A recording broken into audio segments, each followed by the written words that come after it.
안녕하세요. 안녕하세요. 네, 또 행복한 3일 예배가 되었습니다. 제가 행복한 그러면 다들 긴장하시는 것 같아요. 안식일이라고 말할까봐. 저도 다 오늘이 무슨 날인지 알고 있습니다. 오늘은 안식 후 3일째 되는 화요일 저녁 우리가 기도의 시간으로 우리가 함께 모였습니다. 근데 뭐 매일이 하나님과 함께하는 안식일 같으시죠? 네, 오늘도 그런 행복 가운데 이 자리에 오셨을 것이라고 믿습니다. 자, 이제 오늘 또 우리가 지금까지 나누던 또 한 권의 소선지서를 마치고자 합니다. 저희가 드디어 이제 하박국은 3장까지 이루어져 있는 말씀인데요. 우리가 총 4시간에 걸쳐서 하박국서를 살펴보았습니다. 이제 다음 시간부터는 또 우리가 스바냐 서로 말씀을 나누도록 하겠습니다. 자, 하박국 3장 2절에 있는 말씀 우리가 함께 읽도록 하겠습니다. 하박국 3장 2절입니다. 왜 호세아로 적어놨을까요? 벌써 4시간째 하고 있는데 호세아라고 적어놓다니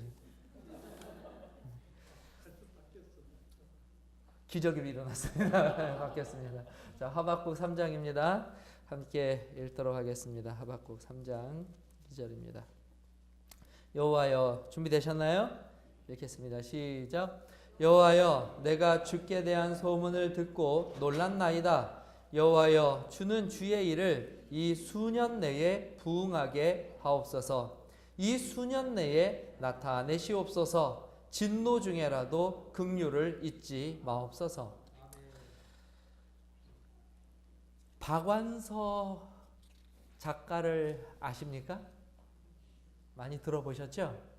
아주 유명한 우리나라의 소설가 중에 한 명이 바로 이 박완서 작가입니다. 이 박완서 작가가 쓴 책 중에 한 말씀만 하옵소서라고 하는 책이 있어요. 물론 소설은 아니고요. 박완서 작가가 실제 겪은 이야기를 수필 형식으로 엮은 그와 같은 글입니다. 혹시 읽어보신 분 계시나요? 네, 우리 집사님 읽어보셨나요? 한 말씀만 하옵소서. 이 박완서 작가의 이 수필의 이 모티브 동기가 된 한 사건이 있었습니다. 그것은 이 박완서 작가가 한 해에 그의 남편과 사랑하는 아들을 동시에 잃어버리는 큰 슬픔을 당하게 됩니다. 이 큰 슬픔 가운데 이 박완서 작가가 찾은 이 존재가 누구냐면 바로 하나님이에요. 그래서 그가 하나님께 자기가 가지고 있는 이 인생의 의구심 그리고 분노, 이 좌절, 낭망에 대해서 하나님과 함께 이 나눈 이야기들을 그가 담담한 이 수필의 형식으로 적은 책이 제가 말씀드린 한 말씀만 하옵소서라고 하는 책입니다. 물론 박완서 작가뿐이겠습니까? 이 땅을 살아가는 거의 대부분의 모든 사람들이 하나님에 대한 이와 같은 인생의 의구심들을 하나씩 혹은 그 이상씩 가지고 살아갑니다. 물론 그 경중이야 차이는 있을 수 있지만 아마 그런 의구심 없이 살아가는 사람은 쉽게 찾아볼 수 없을 것입니다. 오늘 그런 의미에서 본다면 하박국 3장에 등장하는 하박국은요, 정말 부러운 인물입니다. 어떤 인물이라고요? 제가 성경에서 본 그 어떤 인물보다 부러운 인물 중에 한 명이 누구냐면 하박국, 그것도 3장에 등장하는 이 하박국의 모습은 성도로서 또 이 시대를 살아가는 사람으로서 너무나 부러운 인물이에요. 왜냐하면 하박국은 오늘 3장에 고백하기를 나는 모든 의구심이 풀렸다라고 이야기하고 있기 때문에 그래요. 나는 모든 의구심, 인생에 대한 모든 나의 궁금한 거, 그리고 인생에 대한 불만, 불평, 그 모든 나의 생각들이 하나님 앞에서 말끔히 해결되었다라고 고백하고 있는 장면이 뭐냐면 하박국 3장입니다. 지난 시간에 제가 잠깐 말씀드렸지만 하박국 3장은요 1장과 2장하고는 전혀 다릅니다. 그래서 1, 2장에 등장하는 하박국의 모습은 불평이 가득하고 불만이 가득하고 막 인생의 의구심, 하나님에 대한 질문으로 가득 찬 존재가 1, 2장의 하박국이라면요, 3장은요 전혀 다른 하박국이 등장해요. 전혀 다른. 혹시 TV 프로그램 중에 이런 프로그램 보셨나요? 우리 아이가 달라졌어요. 보셨습니까? 저는요 그 프로그램을 참 재밌게 자주 봤습니다. 왜냐하면 볼 때마다 속아요. 처음에는 말이죠, 그 편집을 얼마나 잘하는지 거기에 등장하는 모든 아이는 절대 변할 수 없을 것처럼 비춰집니다. 쟤는 누가 와도 밥을 못 먹어요. 저 아이는 누가 와도 저렇게 소리 지르는 성격은 못 고칠 거야. 또 어떤 아이는 보니까요 무조건 옷을 벗는 아이가 있더라고요. 야, 저 아이는, 저 버릇은, 저 고집은 누구도 못 꺾을 거라고 항상 생각해요. 처음에는. 근데 항상 그 우리 아이가 달라졌어요 보면 한 이 구세주 같은 여성분이 등장합니다. 무언자가 등장해요. 그 상담해 주시는 그 여자분 있지 않습니까? 그 아동심리 전문 하시는 그분. 항상 이 중간 정도의 그분이 딱 등장해 가지고 이렇게 하면 됩니다라고 딱 해결책을 주고 가면, 야, 그야말로 이 TV 프로그램 제목이에요. 우리 아이가 어떻게 돼요? 그분만 어쨌든 왔다 가면 소리 지르는 아이가 조용해지고 말이죠. 그분만 왔다 가면 음식을 안 먹는 아이들이 막 이 음식을 아주 맛있게 먹고요. 어쨌든 그분만 왔다 가면 이 불평과 불만이 가득 차였던 아이들이 말이죠, 그렇게 환한 얼굴로 변하는 그런 모습들을 보면서 제가 그 프로그램을 참 즐겨보았던 기억이 있습니다. 성경판 우리 아이가 달라졌어요를 찾는다면 저는 어디에서 찾을 수 있냐면 하박국에서 찾을 수 있다고 말할 수 있을 것 같아요. 정말 달라졌죠. 그죠? 1, 2장의 하박국과 3장의 하박국은 도저히 같은 인물이라고 보기 힘들 정도로 그가 하나님 앞에 선 그의 모습은 완전히 달라져 있습니다. 자, 그러면 항상 이 우리 아이가 달라졌어요에도 우리가 가장 기대하는 것이 있습니다. 그건 뭐냐면 어떻게 도대체 그 박사는, 그 교수는 무슨 처방을 내렸길래 이 아이가 달라졌는가? 사실 그게 제일 궁금하지 않습니까? 오늘 하박국에게 하나님께서 어떤 처방을 하셨습니다. 그건 분명합니다. 그런데 그 어떤 처방이 무엇인데 과연 이렇게 하박국이 바뀌게 되었을까요? 자, 그럼 하나 더요. 하박국도 이렇게 바뀌게 되었다면 오늘 저와 여러분들에게도 하나님께서 동일한 처방을 내리신다면 바뀔 수 있지 않을까요? 저는 분명 우리도 우리의 이전의 인생이 하박국의 1, 2장과 같은 인생이었다면 하나님께서 오늘 하박국에게 하신 이 처방으로 말미암아 우리도 3장의 하박국처럼 변화될 수 있을 것이라고 믿습니다. 아멘. 실제 이 이야기를 통하여 하나님께서는 또 그렇게 되었다라고 우리들에게 말씀하여 주고 계십니다. 자, 그럼 그 특별 처방이 무엇입니까? 한번 발견해 보시기 바랍니다. 저는 하박국 3장 2절에서 그 특별 처방을 발견하였습니다. 3장 2절 제가 다시 한번 읽겠습니다. 여호와여, 내가 주께 대한 소문을 듣고 놀랐나이다. 저는 이 구절에서 하나님의 그 처방이 무엇인지를 발견하게 되었어요. 우리 성도님들도 발견하셨습니까? 아직 못 발견하셨어도 좌절하지 마시고 계속해서 말씀을 끝까지 경청하여 주시기를 바랍니다. 오늘 하박국은 자신이 무엇했다고 표현하고 있냐면 놀랐다라고 표현하고 있어요. 놀랐다. 근데 이 놀랐다라고 하는 히브리 말은 야레라고 하는데요. 야레. 이 야레라고 하는 단어는 여러 해석으로 번역이 되었습니다. 특별히 우리가 오늘 주목해 볼 만한 해석은 뭐냐면 두려워하다와 경외하다라고 하는 뜻이 있어요. 무슨 뜻이 있다고요? 두려워하다, 경외하다. 그래서 오늘 하박국이 3장에서 그가 표현한, 하나님께 표현한 그의 반응은 아이고 깜짝이야 이게 아닙니다. 이런 놀란 것이 아니라 그 놀랐다고 하는 표현은 하나님 앞에 완전히 그가 무엇했다는 거예요.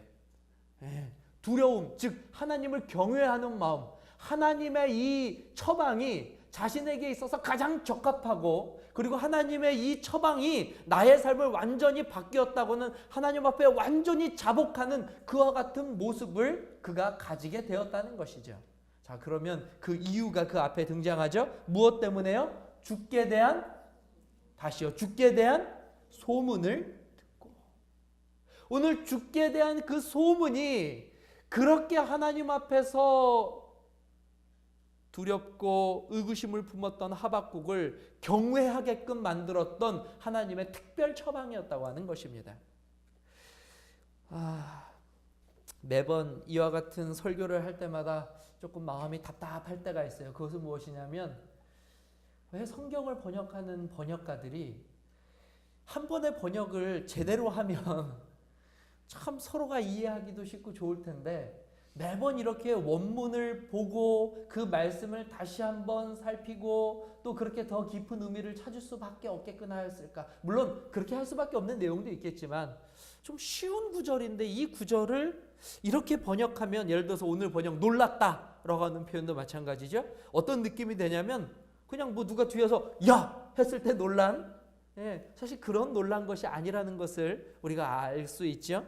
여기서 말하는 주께 대한 소문은 밖에서부터 들어오는 어떤 루머를 말하는 것이 아닙니다. 뭐 하나님이 어떻게 했대 그 얘기가 아니라 하나님께서 직접 하박국에게 들려주신 소문, 이야기를 이야기하는 것입니다.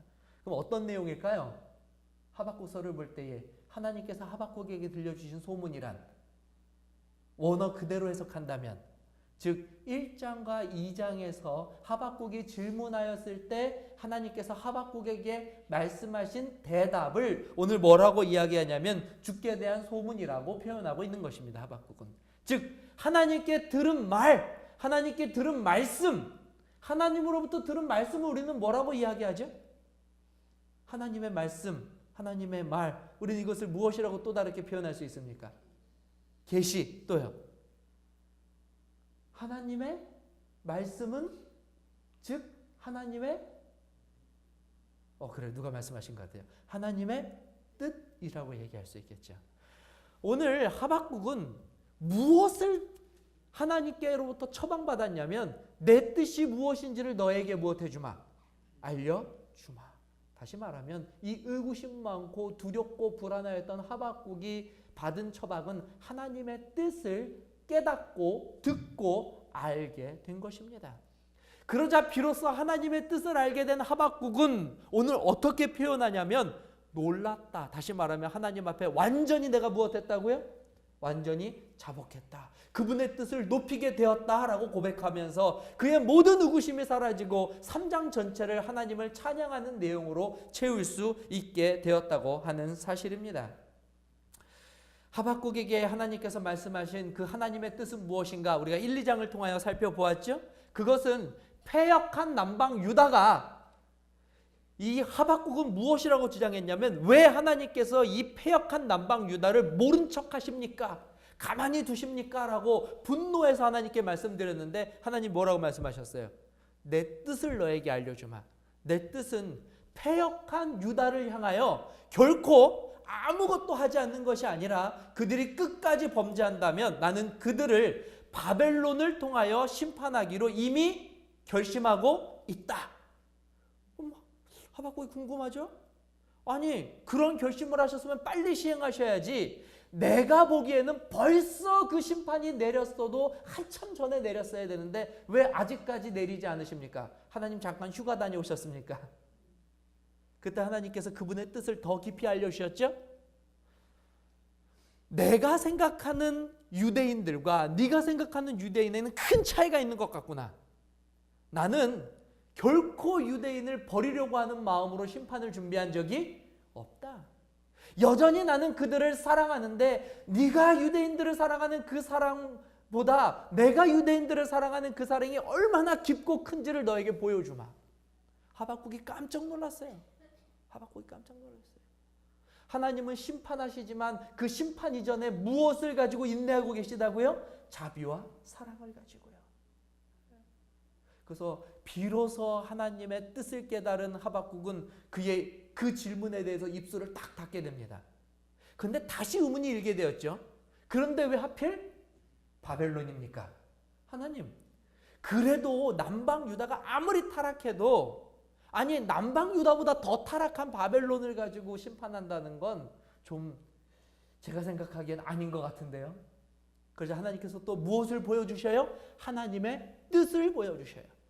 남방 유다가 타락하여서 그가 심판을 받는 것과 마찬가지로 하나님의 백성을 괴롭히고 핍박한 바벨론도 하나님의 심판을 받게 될 것이다. 그러나 바벨론마저도 누구의 사랑과 자비 안에 있다고요? 하나님의 사랑과 자비 안에 있다라고 하는 하나님의 뜻을 온전히 보여주십니다. 아멘.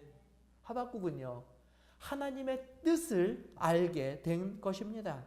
그래서 하박국이 이렇게 달라졌습니다. 어떻게 달라졌다고요? 이렇게 달라졌어요. 하박국은 그래서 3장의 하박국으로 변화될 수가 있었다고 하는 것이죠. 그러므로 우리도 이렇게 달라질 수 있을 것이라고 저는 믿는 바입니다. 어떻게 해요? 우리가 하나님의 뜻을 더욱 깊이 깨닫고 또 그것을 깨닫기 위하여 노력하면 반드시 우리도 하나님 앞에 이렇게 달라질 수 있을 것이라고 믿습니다. 대부분의 오해는 어디서 오는 줄 아십니까? 대부분의 오해는, 심각한 오해는, 풀리지 않는 불신은 놀랍게도 상대방의 뜻을 알지 못하여서 일어나는 경우가 대다수입니다. 한참 후에야, 10년이고 20년 후 한참 후에야 우연히 만나가지고 그것도 용기를 내서 서로의 그때 너 왜 그랬니? 라고 물었는데 말이죠. 알고 보니 10년 전에 화해할 수도 있었던 내용을 10년 후에야 대화하고 나서, 야, 그때 만약에 내가 알았다면, 그때 우리가 이런 대화를 할 수 있었다면, 이렇게 서로 마음을 나눌 수 있었다면 이렇게 오래 가지는 않았을 텐데 라고 후회하는 사람들이 생각보다 많이 있습니다. 하나님과의 관계에서도 마찬가지입니다. 우리가 하나님을 잘 믿다가도 의심이 생길 수가 있습니다.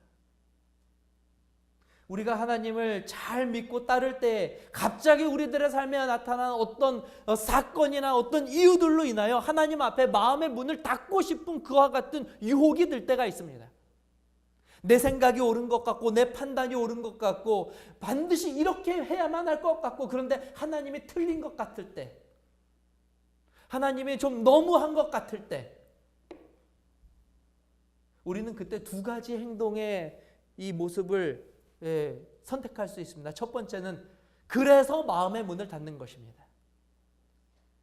하나님은 이러이러하고 이렇게 다른 분이고, 하나님은 이런 부조리한 일을 하신 분이고, 하나님은 이래서 안 되시는 분이야. 그래서 난 하나님과 앞으로 관계를 끊고 살 거야. 두 번째는요, 내가 하나님한테 가서 한번 물어봐야겠다. 내가 하나님의 뜻이 무엇인지 더 깊이 한번 알아봐야 되겠다. 하나님이 도대체 어떻게 대답하시는지 그 음성을 듣고 내가 깨닫고 알아봐야겠다고 누구에게 가요? 하나님께로 가는 것입니다. 다시 말씀드리지만 우리가 첫 시간에 나누어 보았지만 하박국은 바로 그런 위대한 그리스도인이었어요. 위대한 하나님의 종이었어요. 성도였습니다. 우리도 하나님께 나아가게 되시기를 바랍니다. 그러면 저와 여러분들도 하나님께서 준비하신 그 주의 소문을 들을 수 있는 특권을 누릴 수 있게 될 것이라고 믿습니다. 이 바람직한 행위가 저와 여러분들의 행위가 되게 되시기를 간절히 바랍니다. 정말 다시 한번 말씀드리지만 한 가지 기억할 것은, 우리가 겪는 대부분의 의심과 고민은 정말 하나님의 뜻을 다 알지 못해서 일어난 것들이라는 것입니다. 만약 우리가 더욱 열심을 내고 하나님의 뜻과 그분의 가르침을 따라간다면 반드시 우리는 하박국처럼 하나님을 찬양함으로 우리들의 모든 문제에 마침표를 찍게 될 것입니다. 자, 하박국이 얼마나 달라졌는지를 아주 단적으로 보여주고 있는, 이렇게 하나님의 뜻을 깨달은 자들은 이렇게까지도 변할 수 있을 거라고 하는 하박국의 가장 유명한 구절이 있습니다. 하박국의 가장 유명한 구절이에요. 그것은 하박국이 하나님의 뜻을 알고 나서 얼마나 바뀌었는지를 또한 단적으로 보여주는 구절이기도 합니다. 몇 절입니까? 다 아시죠? 17절입니다. 17절이요. 읽겠습니다. 비록, 함께 읽겠습니다. 시작. 비록 무화과 나무가 무성하지 못하며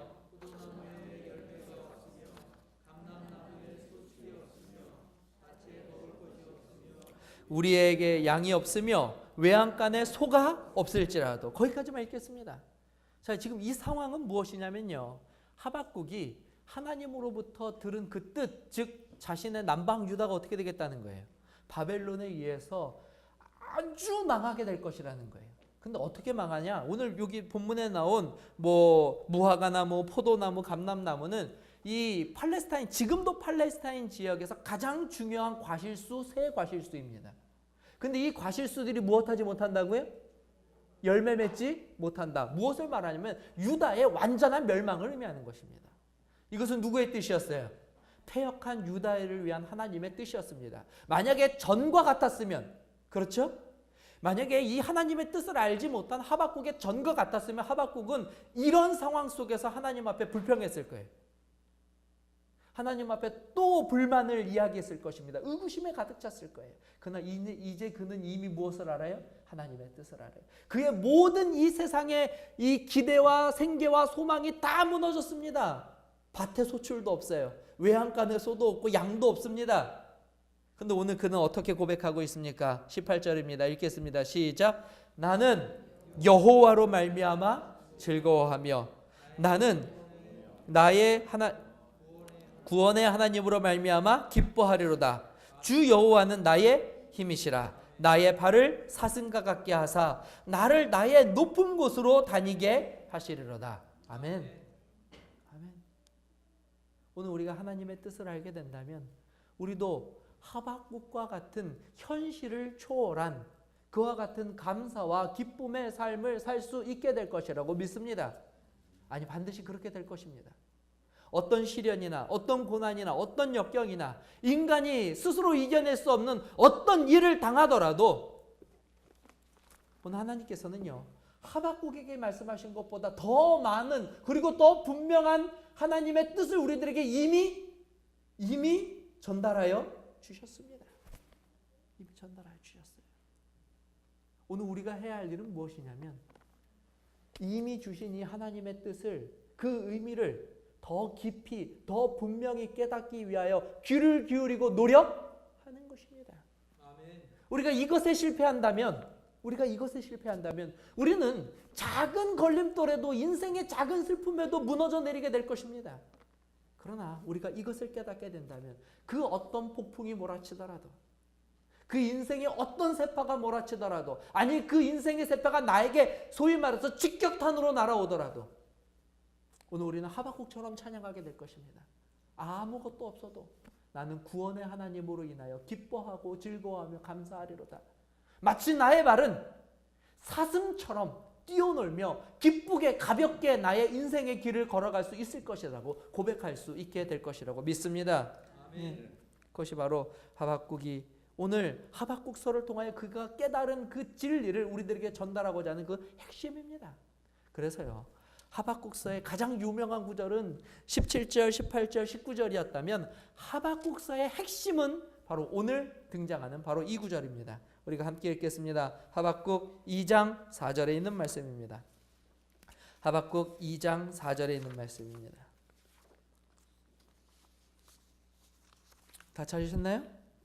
읽겠습니다. 시작. 보라, 그의 마음은 교만하며 그 속에서 정직하지 못하나 의인은 그의 믿음으로 말미암아 살리라. 아멘. 의인은 무엇으로요? 믿음으로. 자, 우리가 잘 알고 있는 말씀 한 절만 기억해 보시기 바랍니다. 믿음은 어떻게 생깁니까? 들음에서 나오고. 듣는 것은 무엇을 듣는 것입니까? 말씀은 누구의 뜻입니까? 그러므로 오늘 우리가 하박국처럼 하나님의 뜻을 들음으로 그가 전에 없던 믿음을 가지고 기뻐하며 그의 인생길을 정말 기쁘고 즐겁게 헤쳐나갈 수 있었던 것처럼 오늘 저와 여러분들도 하나님의 말씀을 통하여 의인의 삶을 살게 되시기를 간절히 바랍니다. 아멘. 의인의 기쁨을 누리게 되시고 의인의 감사를 경험하게 되시며 의인의 삶에 이 사슴과 같은 가벼움을 경험하게 되시기를 간절히 바랍니다. 아멘. 저는 그래서 하박국서를 통하여서 하박국 3장에 나와 있는 바로 이 하박국이 저의 모습이 되기를 다시 한번 간절히 소원하는 그 기도로 저의 이 하박국 이 말미를 마치게 되었습니다.